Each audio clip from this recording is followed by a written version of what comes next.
I think I do want to pursue a career in sciences because right now I'm thinking of becoming a zoologist when I get older because I just love animals and they're fascinating to me. I've always been a nature lover, but it was usually about animals, but now because of urban ecology, I have a greater respect for plants, especially wild urban plants. I wanted to introduce the kids to the unbelievable amount of nature and the ecology that's going on around them. The profession of ecology itself is notoriously lacking in people who grew up in the city and also students of color.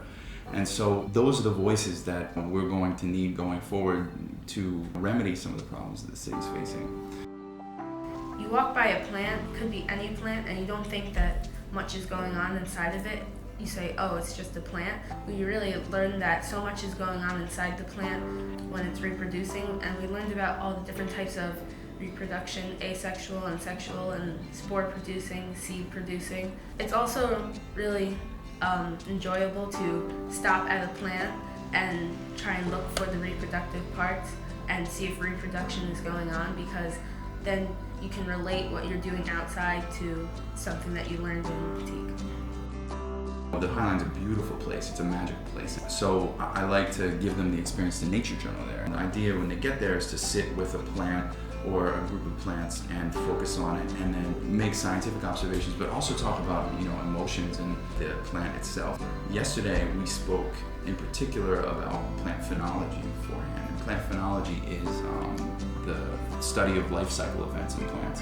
What I was looking for the kids to do yesterday was to figure out what phenophase they were in, what emotionally or intellectually, academically, spiritually, where they're at phenologically, and to find a plant that matches where they are and spend some time with that plant and identify it. During the experiment itself, we learned what the type of precision that needs to go into creating an experiment, because there were a lot of small details that needed to be checked in order to make the experiment credible.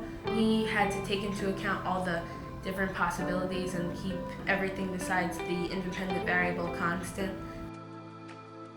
This is the brightest group of students I've ever worked with, and having a group of kids like this working on a problem and being able to design an experiment from the experimental question all the way through the procedure to figure out the variables, how to make it controlled, what the constants should be, and then also to write up a discussion and conclusion is a task that these guys are unbelievably capable of.